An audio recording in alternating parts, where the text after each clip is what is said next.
নমস্কার বন্ধুরা, নতুন ব্লগে আপনাদের সবাইকে স্বাগত জানাই।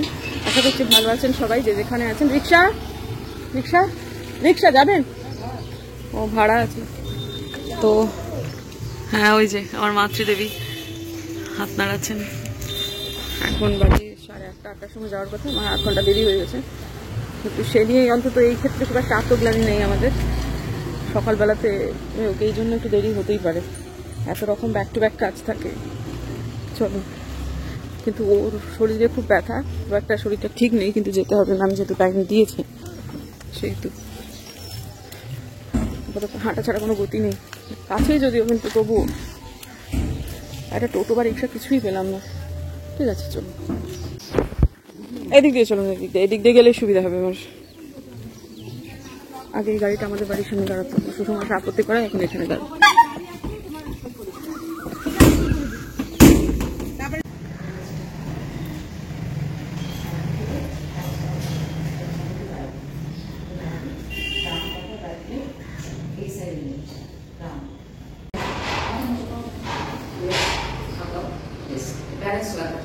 Yes.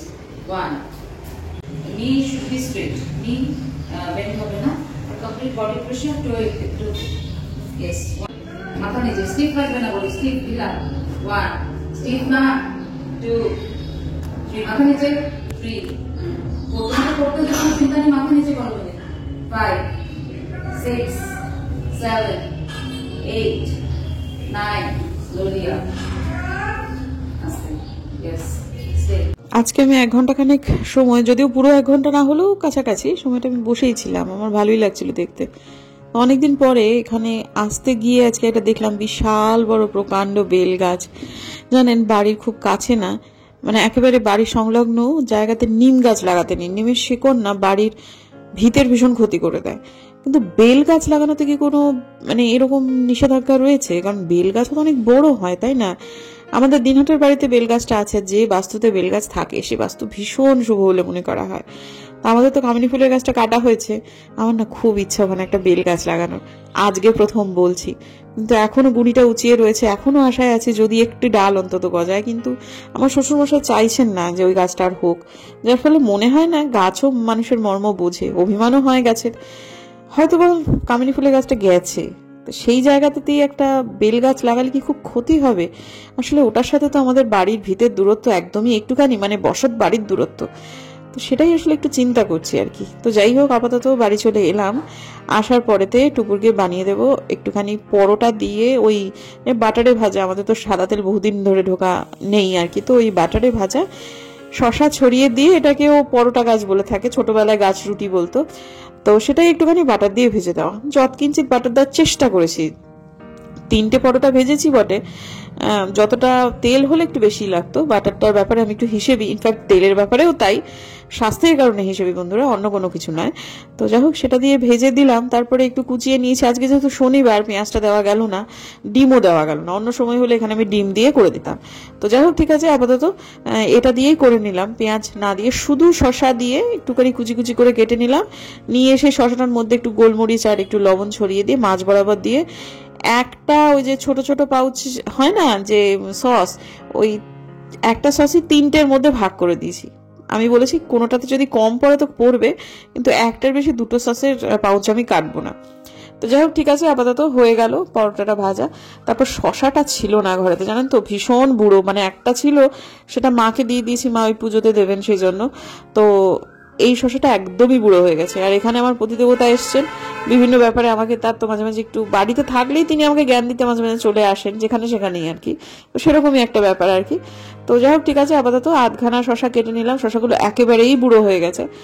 তো ঠিক আছে, একটু কারিগরি বেশি করতে হবে। তো ওর মধ্যে একটু নুন দিয়ে দেবো, তারপরে দিয়ে দেবো একটু গোলমরিচ, এই মাখিয়ে ওই পরোটার মাঝে বরাবর দিয়ে দেবো। খেতে খুব একটা খারাপ হয় না, তবে পেঁয়াজটা দিলে স্বাদটা একটু বাড়ে। কিন্তু আজকে শনিবার, আজকে আমি পেঁয়াজ টেয়াজ কিছুই দেবো না। তো এখন এই করে 3টে দিয়ে দিচ্ছি। খুব খিদে ওর পেয়ে গেছে, তো ও খেয়ে নিক, তারপর দেখি আমাদের জন্য কি করা যায়। ইনফ্যাক্ট এই সময়টাতে আলপনাদি ঢুকেও গেছে, আলপনাদি আমাদের জন্য জলখাবার করছে, কিন্তু টুপুরের জন্য আমি এটা আর কি করা আগেই শুরু করে দিয়েছিলাম, যার ফলে এইটাই হলো আজকের দিনে আমার মেয়ের জলখাবার। তো এরপরে আর কি আমাদের এসছে উত্তমের কাছ থেকে নেব হচ্ছে 1 কিলো শশা। মায়েরও লাগে প্রত্যেক দিন, গোপাল সেবা দিতে শশা লাগেই, এবং আমাদেরও তো প্রত্যেক দিন শশা লাগে। তা যার ফলে ওই 1 কিলো শশাই নেবো, আর বাদ বাকি সবই রয়েছে।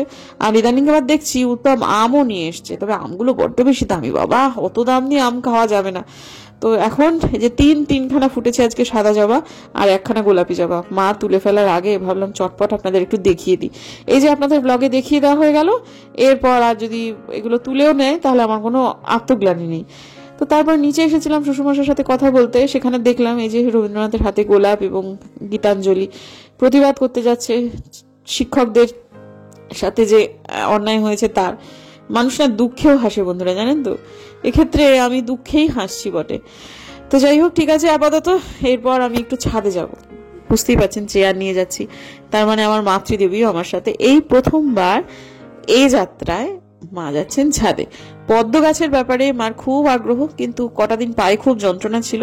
সিঁড়ি ভাঙার ব্যাপারেতে মা যথেষ্ট অনীহা প্রকাশ করছিলেন, আমিও আর জোরাজুরি করছিলাম না।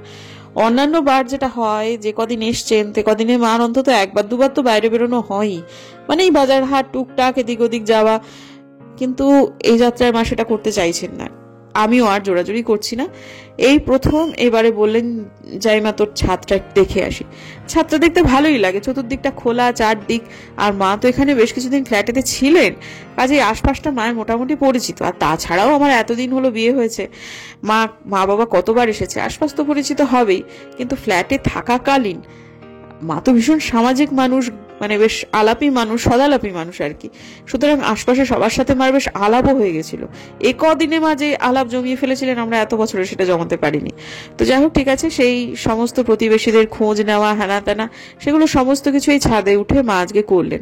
আর আগের দিনে যে শাড়িটা নিয়ে মায়ের সাথে আমার তরজা চলছিল, মা সেটা বলেছেন, হ্যাঁ হ্যাঁ এটা আসলে কটনই মা, আসলে ওরা ওই রকম ভাবে পালিশ করে রাখে কেন বলতো, হাতে নিলে পেছল লাগে, সেই জন্যই তবে মনে হলো যে এটা বোধহয় সিনথেটিক মেশানো। তো এই একটা কাঁচা হয়ে যাওয়ার পরে আর এটাকে সিনথেটিক মা একবারের জন্য বলছে না, এটা পিওর সুতির শাড়ি।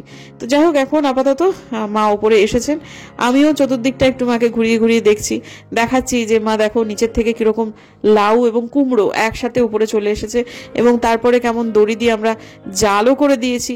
জাল মানে ওই মাছা গোছের আর কি, যাতে করে তারা উঠতে পারে, কিন্তু ওই অবধি এসে আর তারা উঠছে না কেন জানি না। আমাদের খুব আশা ছিল যে এর মধ্যে তারা আমাদের লাউ দেবে, তারপরে কুমড়ো দেবে, ঝুলবে, আমাদের ভালো লাগবে, কিন্তু কোথায় আসে এরকম খুব একটা লক্ষণ তো এখনো পর্যন্ত খুব একটা দেখা যাচ্ছে না। তো যাই হোক, ঠিক আছে, হতে পারে আসলে যেরকম ফলনের জন্য যা যা যত্ন গোড়াতে করতে হতো, সেরকম যত্ন কিন্তু এটাতে খুব একটা করা হয়নি, শুধু ওই একখানা দড়ি দিয়ে মাচাই বেঁধে দেওয়া হয়েছে। কিন্তু মা দেখলেন, মা ভালোই লাগলো। আর এই সময়টায় আমার সাথে মায়ের কথা হচ্ছে কেবলমাত্র গাছ এবং গাছ নিয়ে। তো এই যে মাধবীলতা যে গাছটা, যেটা এখন এত ঝাঁপিয়ে বাড়ছে, অবশ্যই ফুল দিচ্ছে না, কিন্তু শুধু হাতে পাই বাড়ছে, সেই গাছটা কিন্তু মা যখন ফ্ল্যাটে ছিলেন তখন দিনহাটা থেকে মা কিছু টব নিয়ে এসেছিলেন। সেই টবের মধ্যে একটা গজিয়ে উঠেছিল এমনি এমনি, সেইটাই মা যখন আবার দিনহাটায় চলে গেলেন, টবগুলো তো আমাকে দিয়ে গিয়েছিলেন, সেই টবগুলোর মধ্যে থেকে তুলে নিয়ে আলাদা করে লাগানো। এটা হচ্ছে সেই দিনহাটার গাছের মাধবীলতা। তো এই যে মা এখন দেখছেন রসুনলতা গাছ, এমন ঝুঁকে পড়েছেন যে আমার ভয়ই করছে যে উল্টে না পড়ে যায়। তো যাই হোক, ঠিক আছে, আপাতত পদ্ম গাছের জন্যই তো এখানে এসে এটা ওটা দেখতে দেখতে আমার মনেই নেই পদ্ম গাছের কথা। তারপর আমি মনে করে দিলাম, মা পদ্ম দেখবে না বলে, হ্যাঁ হ্যাঁ হ্যাঁ তাই তো ওটা দেখতেই তো এসেছি বলে, তারপরে আবারে ওই পেছনটাতে গেলেন হচ্ছে পদ্ম গাছ দেখার জন্য। মায়ের এখনো যে পরিমাণ জীবনী শক্তি, সেটা রীতিমতো কুর্নিশ করবার মতো। এখনো জীবনে কত কি করার ইচ্ছা, মাঝে মাঝেই সেসব নিয়ে কথাবার্তা হয়। আমি অনেক সময় একটু ডিসকারেজ করি, কারণ একা একা কুলিয়ে উঠতে পারবে না। মাঝখানে হয়েছিল যে টোটো, কয়েকটা যদি টোটো কিনে যদি ব্যবসা করা যায়, মানে টোটো চাল, তখন সবাই মিলে মাকে, ও দিদিমণি এইসব আপনি সামলাতে পারবেন না এই বয়সে, সেই জন্য সেইটা বানচাল হলো। তারপরেতে মাঝখানে হয়েছিল যে আমি দাতব্য চিকিৎসালয় করবো, ওই কি বলে হোমিওপ্যাথি, তো সেটাতেও বহুজনেই বারণ করেছে। ইনফ্যাক্ট সেটা খুব একটা বাস্তবসম্মত নয় মায়ের এই সময়টায়, যে দিদিমণি ওটাও কিন্তু আপনি সামলাতে পারবেন না। তো তারপর যা হোক, এখন এই মুহূর্তে আমার এই পদ্ম গাছ দেখে মার ইচ্ছা হয়েছে, না সবকিছুতেই তোরা আমাকে ডিসকারেজ করিস, আমি পদ্ম গাছ করবো। তা আমি দেখলাম এইটা মাকে করে দেওয়া যায়। সবকিছুই না না না না করলে তো আর হয় না। তো আমি তো দিনাটাতে যাই, তো নিচেতে মা একদম চারি টারি মানে মাটির চারি সিমেন্ট দিয়ে সেটাকে বাঁধানো, বাবা ওটাতে কিন্তু পদ্ম গাছ লাগাতেন, সেই চারিটাই কিন্তু দিনহাটা এখনো আছে। ওই মাটিটুকু রেডি করে একটা টিউবার প্রতিস্থাপন করা তো ও করে দিয়ে আসতে পারবো।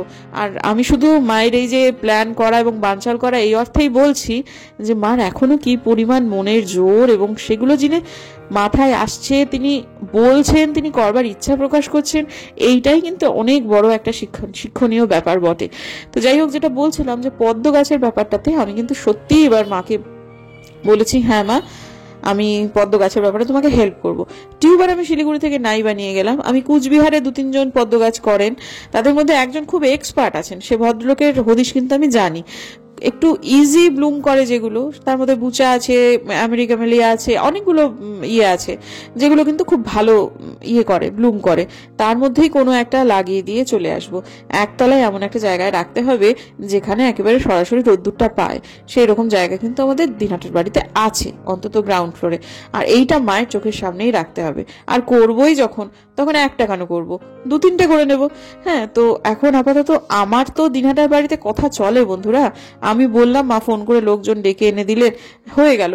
কিন্তু কি জানেন, শিলিগুড়ির বাড়িতে সবসময় আমার কথা যে হয় না, তাই জন্যই যে কাজ করব আজ বলি সে কাজ করতে হয়ে যায় অনেক দেরি। কিন্তু দিনহাটায় গেলে কিন্তু সেটা হবে না। আমি যদি বলি যে মা একটা ইয়েতে লাগবে না, একটা চারিতে হবে না, 2-3টে চারি লাগবে, মা কিন্তু 2-3টে চারি আনিয়ে দেবেন, সেগুলো সিমেন্ট দিয়ে বাঁধিয়ে দেবেন, সবই কিন্তু করে দেবেন। কাজেই জিনিসটা কিন্তু করা যায়। সব কিছুতেই তো মানুষকে ডিসকারেজ করা যায় না। আর বাদ বাকি যেটুকু পরিচর্যা আছে চোখের সামনে থাকলে মা সুন্দর করে নিতে পারবে। আর এমন তো নয় যে মার আগের পদ্ম গাছের অভিজ্ঞতা নেই, পদ্ম গাছ তো আমার বাবা করতেন, কাজেই মা সেটা সুন্দর করে নিতে পারবেন। শুভ সন্ধ্যা বন্ধুরা, সন্ধ্যে বাকি দেওয়া হয়ে গেছে একদম, এখানে এখানে সবটুকু হয়ে গেছে। এখন যাচ্ছি আমি টিউশনে মেয়েকে পৌঁছে দিতে। তো এখন এই সব জায়গাতে বগলে একখানা করে ছাতা নিয়ে যেতে বড় বিরক্ত লাগে। এই জন্য একটা হাতে একটা জিনিস এক্সট্রা তাদের মুখে হারিয়ে ফেলার প্রচন্ড ভয়।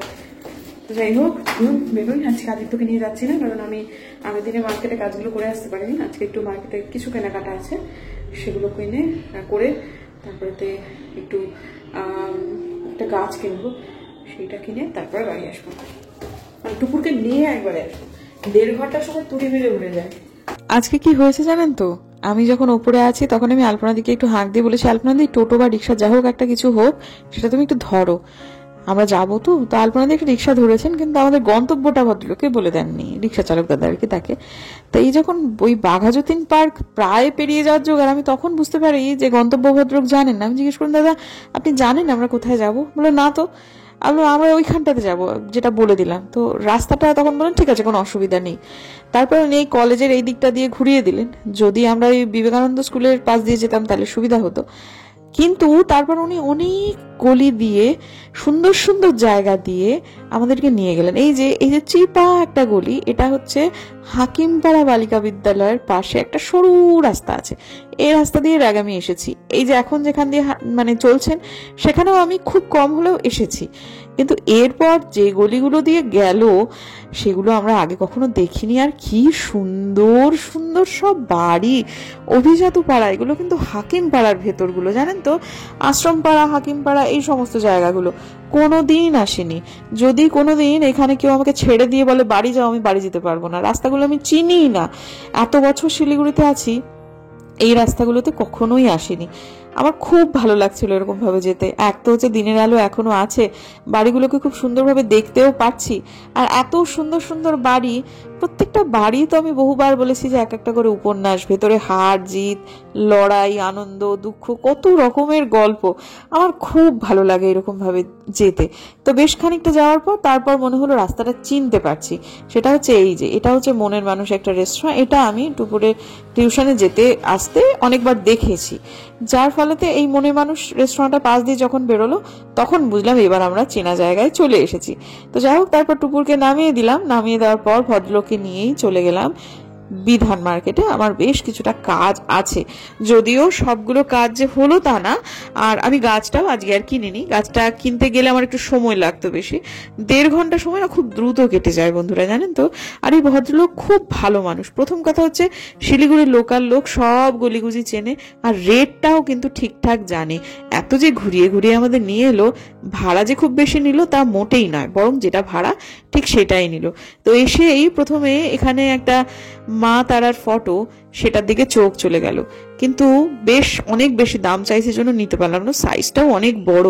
আর একটা জিনিসও বুঝতে পারলাম জানেন বন্ধু, সেটা হচ্ছে যে যে সমস্ত ছবিগুলো এখন আপনাদের দেখাচ্ছি, সে সব ছবি হচ্ছে বাস্তু পিকচার। কিন্তু তার মানে এখন মানুষের মধ্যে বাস্তুশাস্ত্র নিয়ে যথেষ্ট পরিমাণ সচেতনতা বেড়েছে। দোকানে মানুষ এগুলো এসে খোঁজ করছেন, যার ফলে দোকানিরা এই সমস্ত জিনিসপত্র রাখছে। আমি এটাতে খুব আনন্দিত, কারণ যত মানুষ এই সমস্ত জিনিস নিয়ে, পুরনো যে শাস্ত্র সেগুলো নিয়ে নাড়াচাড়া করবে, ততই কিন্তু আমাদের নিজেদের জন্য মঙ্গল। কিন্তু আমি এগুলো কিনিনি, আমি কিনতে এসেছি যেটা, সেটা প্রথমে কিনে নিলাম 6টা স্টিলের প্লেট কিনলাম, আর একটা কিনলাম এইরকম একটা চায়ের সসপ্যান।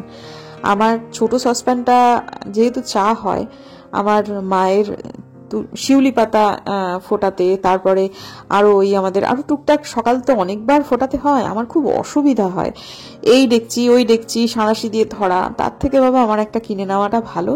জিনিসটা খুব ভালো হয়েছে, আমার এটা অনেক দিনেরই দরকার ছিল, আজকে সেটা পূরণ হলো। তো যাই হোক, সেটা কিনে নেওয়ার পর গেলাম হচ্ছে হকার্স কর্নারের কাছাকাছি যে একটা হনুমানজির মন্দির আছে, একদম মন্দিরটার মধ্যেই, মানে ওটা সরি বলছি যে বাজারটার মধ্যেই, সেই মন্দিরে গেলাম। সেখানেই আমার অধিকাংশ সময় কেটে গেল, কারণ ওই হনুমান চালিসা পাঠ করা, তারপর রামের চ্যান্ট করা, মানে সবকিছু মিলিয়ে কোন দিক দিয়ে যে 1.5 ঘন্টা সময় কেটে গেল আমি সত্যিই বুঝতে পারলাম না। আমি যদি এই সময়টা একটুখানি কম করে আমি গিয়ে গাছটা কিনে নিতে পারতাম, তাহলে হয়তো বা হতো, কিন্তু আমার এখান থেকে নড়তে ইচ্ছা করছিল না। আমি খুব শান্তি অনুভব করছিলাম, যার ফলে এইখানেতেই বেশিরভাগ সময়টা কাটিয়েছি। তারপর আবার একজন রিক্সাওয়ালা, তাকে ধরলাম, কারণ এই সময়টা আমার প্রায় সময় হয়ে গেছে, মেয়ের টিউশন শেষ হওয়ার পথে।